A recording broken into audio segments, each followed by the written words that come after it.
I'm scrolling on my Facebook page, feeling curious, attorney Max. He's got the legal education, baby, yeah. He's the litigation expert. No one like the back of my hand. You got a problem, he's the lawyer on demand. Check his post, they're full of legal advice. Learning about the law, it's like a rolling dice from contracts to torts. He's got it all covered. Attorney Marks, he's the legal expert, no other. I'm scrolling on my he's blowing up your feed, learning about the law. That's all we really need. He's got the knowledge, he's got the skills. I'm scrolling on my he's paying all your legal bills.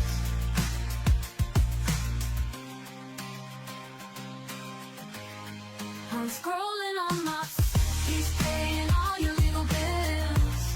He's got the legal education, baby, yeah. He's the litigation expert. No one like the back of my hand.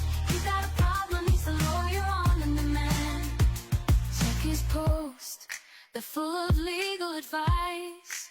Learning about the law, it's like a rolling dice from contracts to torts. He's got it all covered. Attorney Marks, he's the legal expert, no other.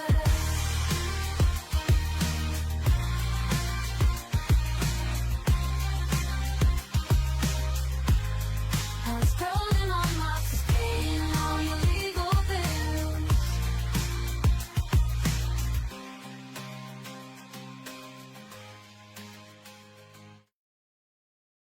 Okay, so hello again, once again sa ating mga students. Again, it's 2025 na, so magsisimula naman po tayo sa ating Under the Law with Attorney Mox. So ang topic natin is actually, our topic is a case decided by the Supreme Court kung saan ang ating ponente is Associate Justice Amy Lazaro Javier, kung saan siya din ang ating 2025 bar exam chairwoman. Alright? So, ano ba yung topic natin? Napakaganda yung topic natin. Very, very short lang, no? So, I hope you bear with me at sabayin nyo ako dito sa ating Under the Law. So, ito po, no? Makikita po natin, we have here Under the Law, episode 74. So, this is actually a case, no? It's a Cali Realty Corporation versus, or CRC versus Paz Enriquez. It's a 2023 case po decided by the Supreme Court. Ang ponente natin, Associate Justice Amy Lazaro Javier. We have two issues here kung saan pag-usapan natin maya-maya. So let's just talk about the facts, yung pinakabuod ng ating facts ng case na to. So once upon a time, we have si Camilo Sr. Camilo Sr. is kinasal siya kay Librada. Nag-asawa sila. Some other time, namatay si Librada. So si husband na lang natira. Buhay ng time na yun is yung 5 mga anak nila. Alright. Sa mga anak nila, meron tayong si Ernesto, meron tayong Camilo Jr., meron tayong Bella, meron tayong Paz, at meron tayong Diosdado. Naisip ni Camilo Sr. na gumawa tayo ng company. So gumawa sila ng company, pangalan CRC. Sa CRC na yon, lahat kasali doon, no? May capital stock doon, no, may capital stock mga 5 million. So mga incorporators natin, lahat sila except Paz. Alright? Except Paz. The rest, kasali sila doon sa incorporators or stockholder ng company na yon. Siyempre, nagreklamo si Paz. Sabi ni Paz, bakit parang hindi ako kasali? Ngayon, si Paz, which is one of the children of Camilo Sr. at saka si Librada, nag-file ng case na kumbaga kukunin ko rin yung aking share kasi yung company na yon was organized na hindi ako included. Tapos yung properties ni Camilo Sr., yung tatay at saka yung nanay, yung properties nila inipon, nilikom at niligay doon sa company ng CRC, which is a family company, host company. So, syempre si Paz natanggal. So, syempre nagreklamo siya. Sabi naman ni Camilo Sr. sa akin yun, nasa CRC na yun, nasa company na yun. You cannot, you cannot take it against me because the property is already named under it was already named under the company, the CRC. So, syempre, nagreklamo na si Paz. Ano yung issue dito? Unang issue, sabi ni Paz, kahit ganun man tay, meron pa rin ako makukuha sa'yo dun sa 1/6 ko na share. Kasi yung property na pinasok mo sa company, meron akong share dyan. Aba, bakit? Yung property na yon na-acquire nyo during the time of the marriage of you and mother. Kasi ang contention niya, according to the certificate of title, nakasulat doon sa certificate of title na binigay sa CRC, are named under his father, Camilo Sr., and Librada, which is another name, which is married. So, anong connotation? That is a conjugal property. So, it's a conjugal property. Ang mangyayari, kung ano ang fruits ng ating conjugal property, especially for inheritance, pwede pong magmana ang mga anak. Hindi sila made-deprive. Again, sabi ni Camilo, kahit sabihin mo man yan, na-donate ko na doon sa company. So, nasa CRC. Please take note, meron tayong separate juridical personality kung saan, pag example, may dinonate or may kinontribute sa company, hindi na po mo pwedeng habulin yung mga tao. Kasi, magmamay-ari na yun ng company. So, of course, no, si Paz has no choice but to cancel and to include himself. So, anong first na tanong, no? Kasi ang unang basis daw niya is yung titulo. Ano yung titulo? Di ba? Sinabi ko na kanina, nakasulat sa certificate of title, nakasulat doon na yung tatay at saka yung nanay, nakuha nila yung property sa time na mag-asawa pa sila. Sabi ng Camilo, wala sa akin. Ito ang ating first issue. Kaya na petitioner assert that the date of a property registration is the same as the date of acquisition. Kasi, nung tiningnan yung property certificate of title, nakasulat doon yung kanyang tatay, si Camilo Sr., at saka si Librada, sabi niya, the time of that registration is the time of the acquisition. Kasi syempre naman, ba't naman nakalagay doon sa ating titulo?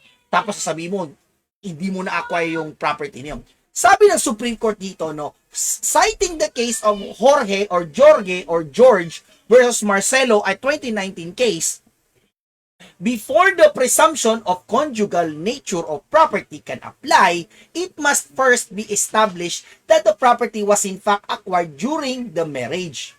Proof of acquisition during the coverture is a condition sine qua non for the operation of the presumption in favor of the conjugal partnership. Ang tanong ngayon, yung registration ba ng certificate of title during the time na mag-asawa sila ay acquisition ba yon? Acquisition ba yung registration? Sabi ng Supreme Court, notably, acquisition of title and registration thereof are two different acts. It is well settled that registration under the Torrens title system does not confer or vest title but merely confirms one already existing. Ibig sabihin, hindi po tayo magre-rely doon sa kung anong nakasulat doon sa registration ng certificate of title kahit mag-asawa sila. Kasi sinasabi ni Paz, dahil kayo ay nakuha niyong property during the time na mag-asawa kayo, kaming mga anak, lalo na ako, meron akong share dyan. Sabi ng Supreme Court, hindi mo pwedeng gamitin basihan niyang registration ng certificate of title. Kasi citing the case of Jorge or George versus Marcelo at saka yung ruling, iba po ang connotation ng dalawa. Again, acquisition of title and registration thereof are two different acts. Sabi pa dito, hence, in accordance with George, we find that the subject properties registered in the name of Camilo Sr. are paraphernal in nature. Paraphernal exclusive. Alright? Consequently, the ruling of the trial court that Paz had an interest in the subject properties to the extent of her 1/6 share in her mother's 1/2 share in the conjugal partnership has no leg to stand on. Kung pagbabasihan po natin yung registration ng certificate of title. Ay, patay, kawawa naman si Paz. So, ano nangyari? Wala na, tiway na. Wala na ba siyang share? Wala na ba siyang share? Tandaan, meron tayong company. So, paano na yun? Wala na. Anong gagawin ni Paz? sa company na CRC. Diyan papasok ang ating issue number 2. Can an heir who was unduly deprived of her shares in the subject properties be able to claim the same through the doctrine of piercing the veil of corporate fiction? That's the question. Sabi sa Lanuza Jr. versus BF Corporation, insofar as the doctrine of piercing the veil of corporate fiction, piercing the corporate veil is warranted when the separate personality of a corporation is used as a means to perpetrate fraud or an illegal act. Teka lang. Sir, ano ba ibig sabihin? Short, hindi ko na maintindihan, masyadong malalim. Ano ibig sabihin ng doctrine of piercing the veil of corporate fiction? Ito, very common to sa commercial law or mercantile law. Pag-example, ang isang claimant, sisingil na siya. Diba, sinabi ko, ang first rule, ang general rule, is doctrine of separate juridical personality. So, meron tayo, let's say, for example, bunch of stockholders. Tapos, meron tayong company. Ito, company. Stockholders. So, syempre, yung stockholders, sila yung nangangasiwa dito sa company. Now, yung property dito, pag singilin ng ating mga claimants o mga nagrereklamo gustong maningil, hindi pwedeng atakihin ni claimant yung mga tao. Kasi, pagmamayari na ng company. Yun yung doctrine of separate juridical personality, which is not a matter of the case. Paano naman, sir, kung niloloko ka, pinagtatripan ka, sir? Yung company, ginagamit lang yun as pang ng power trip lang sila. Dan papasok na naman yung sinasabi na doctrine of piercing the veil of corporate fiction. Uulitin ko in the case of Lanuza versus BF Corporation at 2014 case, piercing the corporate veil is warranted when the separate personality of a corporation is used as means to perpetrate fraud or an illegal act. Ano ibig sabihin yun? Perpetrate a fraud or illegal act. Ginagamit lang siyang pangharang. Kunwari, maganda yung hinaing nila. Hindi ma-release yung fund. Hindi ma-release yung property. Kasi nga daw, pag bumayari ng company, that is wrong. That is used by means to perpetrate fraud or an illegal act. Malay mo, ginagamit yung company na mukhang maganda naman siya pero meron mga illegal na ginagawa sa likod. So another one, a vehicle for the evasion of an existing obligations. Sasabihin, maniningil yung tao, sabi na singilin namin yung utang namin sa'yo. Aba, wala sa amin yung property, nasa company na. So hindi mo makasingil sa amin, nasa company na. So hindi nyo ako sisingilin. That is also another evasion of existing obligations. Circumvention of statutes or to confuse legitimate issues, it is also warranted in alter ego cases where a corporation is merely a farce since it is a merely alter ego or business conduit of a person or where the corporation is so organized and controlled and its affairs are so conducted as to make it merely an instrumentality, agency, conduit, or adjunct of another corporation. Now, when the corporate veil is pierced, take note, the corporation and persons who are normally treated as distinct from the corporation are treated as one person, such that when the corporation is adjudged liable, these persons too become liable as if they were the corporation. The piercing of the corporate veil is premised on the fact that the corporation concerned must have been properly served with summons or properly subjected to the jurisdiction of the court a quo. Corollary thereto, it cannot be subjected to a writ of execution meant for another in violation of its rights to due process. There exists, however, an exception to this rule if it is shown by clear and convincing proof that separate and distinct personality of the corporation was purposely employed to evade a legitimate and binding commitment and perpetuate a fraud or like wrongdoings. Normally kasi, ang company kasi, ang kagandahan kasi, pag when you're going to create a company, no, through Security and Exchange Commission, by creating articles of incorporation, i-incorporate mo, gagawa ka ng company. Ang mangyayari kasi, yung mga tao na gagawa doon, hindi sila magiging liable so kung anong mangyayari sa company. Let's say for example, Coca-Cola, ayan, or San Miguel Corporation na lang, kasi Pilipinas tayo eh. Sa San Miguel Corporations, marami tayong mga stockholders, madami sila, mayayaman, malaki mga pera nila. Kung ano man ang mangyari, doon sa magrereklamo yung maniningil, may problema yung isang stockholders, hindi niya pwedeng sisihin yung mga tao. Ang masisisi niya, company. Kasi nga, separate sila. So, vulnerable siya and susceptible siya sa pag-evade ng existing obligation. Hindi ko kayang mabayaran yun kasi nasa company na eh. Wala, hindi mo sa akin makukuha yung pera kasi yung pera na sa akin, nilagay ko na sa company. So, hindi ko masisingil doon. Yun ang sinasabi dito na kailangan ng doctrine of piercing the veil of corporate fictions para hindi na mangpa-power trip at magloko-loko yung ating mga stockholders or incorporators or promoters kasi wala na silang takas, mahuhuli at masisingil din sila. Yan. So yan po, no? So citing the case of Lanuza versus BF Corporations, ito ang sabi ng court applying the same case. Thus, as the court has already ruled, a party whose corporation is vulnerable to piercing of its corporate veil cannot argue violation of due process. Though the courts did not mention the doctrine of piercing the veil of corporate fictions, they both found that CRC was actually used to perpetuate fraud and injustice against Paz. Si Paz ay isang heir. Lahat ng mga anak ni Camilo Sr. na buhay ay sinama doon sa pagbuo ng corporations. This is not the CRC, except Paz. So, from that point, yung share niya, wala siyang nakuha. At the same time, hindi siya in-inform. Paano? Ano bang evidence na ginawang basis ng ating Supreme Court? It is crystal clear from the testimony of Camilo Jr. as highlighted by the RTC that Paz was unduly deprived of her shares in the subject properties. Camilo Sr. and Paz siblings obviously used CRC as an instrument to exclude Paz from enjoying her share as a compulsory heir in violation of the laws on succession. The RTC wisely resolved the issues of the case that effectively ended the scheme of exclusion perpetrated against Paz by her own siblings, nay by her father too, over her share of the family inheritance. So, ano bang evidence? Ito yung, there was these actually the examinations that happened sa original trial court. So, ano sabi?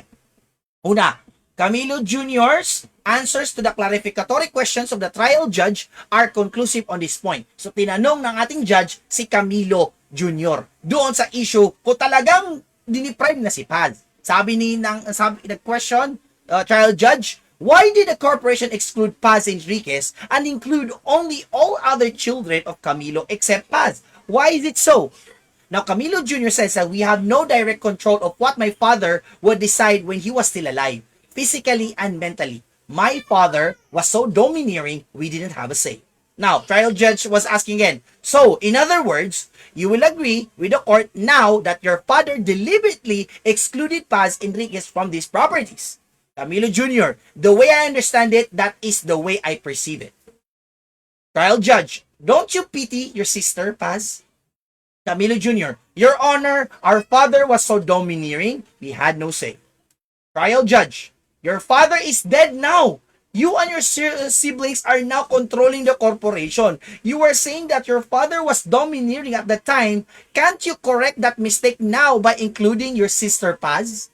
Camilo Jr., this may not be relevant to the case right now, but there were really bad incidents that happened in these cases we are talking about. I have no control to dictate to my father. I think he really did it on his own, not us.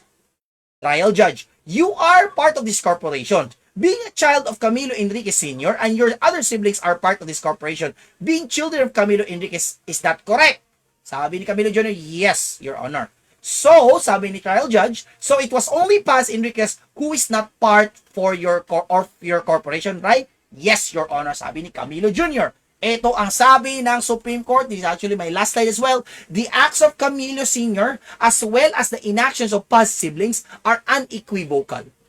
Camilo Sr. transferred the subject properties to CRC in exchange for shares of stock. Prior to his death, he then transferred his shares to his other children and other third persons to the exclusion of Paz. When Camilo Sr. died, Camilo Jr. and his other siblings took no measures to rectify the situation in all. CRC is merely a subterfuge employed by the late Camilo Sr. and CRC's shareholders to unlawfully deprive Paz of her legitimate. So ano po nangyari po sa case na to? So ang sabi ng Supreme Court dito, i-remand po natin siya sa Regional Trial Court to identify how much is the share of Paz kasi ang nakafocus lang kasi dito is yung property. Pero ano bang sabi ng Supreme Court dito? Sabi ng Supreme Court, still meron pa rin makukuha si Paz, alright? As a compulsory heir and by way of succession, meron siyang makukuha. So, may identify pa rin niya. The good news here is that kahit papaano, although na-remand siya sa trial court, meron siyang may ma-expect si Paz na shares around 1/6 if that she is correct by way of succession. So I hope naintindihan po natin yung ating subject for today.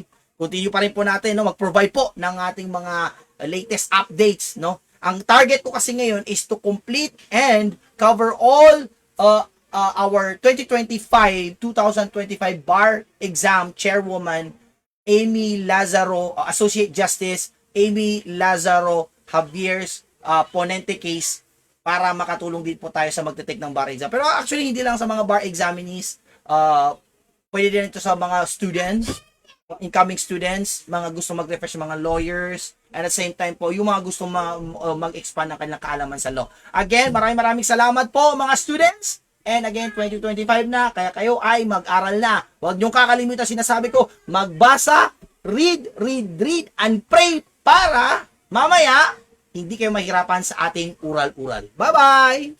I'm scrolling on my Facebook page, feeling curious, the turning months. He's got the legal education, baby, yeah. He's the litigation expert. No one like the back of my hand. You got a problem, he's the lawyer on demand. Check his post, they're full of legal advice. Learning about the law, it's like a rolling dice from contracts to torts. He's got it all covered. Attorney Marks, he's the legal expert, no other. I'm scrolling on my, he's